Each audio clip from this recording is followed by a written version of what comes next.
Coming from the book of Genesis, chapter 37, we find the story of a family. The family of Israel. Israel had a host of sons. And he favored Joseph. And the other sons, they knew that. So because of that, they grew hatred towards Joseph.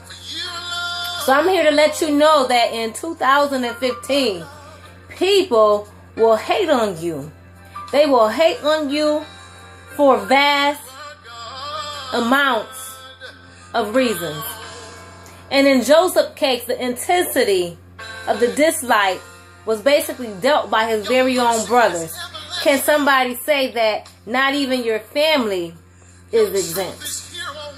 However, Joseph was a dreamer.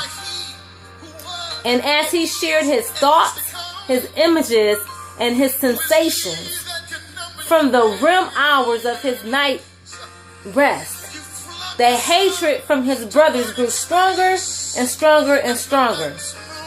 I'm here to encourage you that just because you have a dream does not mean that your thoughts, your aspirations, and your ambitions is meant to be told to any and everyone. They say those closest to you, those be the ones to hurt you. Perhaps you're the blessing blocker yourself. And if that's the case, you ought to recognize that. Observe yourself. And if you see that in you, because we are children of the Most High, or we are humans, and being human, there's fault and error that is found in men. And with that being said, if you recognize that that is embedded in you, you recognize that spirit, you recognize that demon, you need to ask God to do a cleansing internally concerning your spirit man. Now, Joseph shared his dream, not just with his brothers, but with his father. And it was two accounts that Joseph had with similar visions of images bowing down to him. And the interpretation thereof was that the family, even the father, was to bow down to Joseph at a time. At a specific time, they will have to bow down and worship him. And basically not worshiping him as if he's God, but reverencing that God was going to use Joseph to be a man of God. So giving that honor that is due his name. It's just like when you go into the courts. When the judge come out, you have to stand up and you have to, in some cases applaud. But definitely you have to stand up. And although Israel did not want to receive that interpretation from his own son, from the little lad, he did not want to receive that. But he kept it within his heart. His brothers didn't even keep it at heart. But Israel put it on the shelf to see if that thing was to come to pass. That if it came to pass, he was going to have a surrendering heart to surrender and to do what thus says the Lord.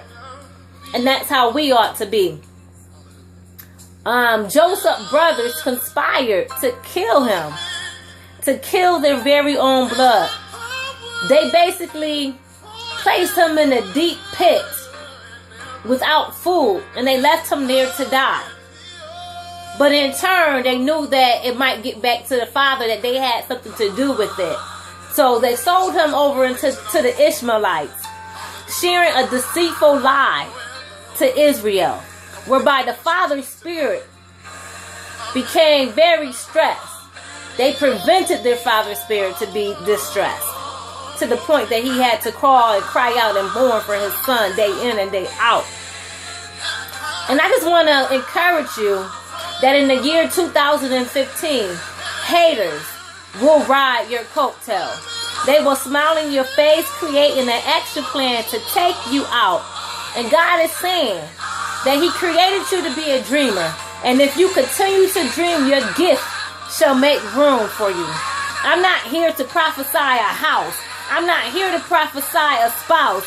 I'm not here to prophesy a car unto you. But I'm here to prophesy that if you stand on the word of the Lord and you continue to hold fast to your dream, that dream shall come to pass. And if the dream don't come to pass accordingly, you will continue to be found standing. You will continue to be victorious, because at the end of the day, it's his will, because he sits on high and he looks down low. And when we surrender our wills unto his will, then it's his will that will go forth. But when we allow our will to override his will, then he will give us over to that thing. He will give us over to a reprobated mind, or to that thing that we're lusting after. So again, my brothers and sisters, I would like to encourage you to hold on in the year 2015. Be blessed.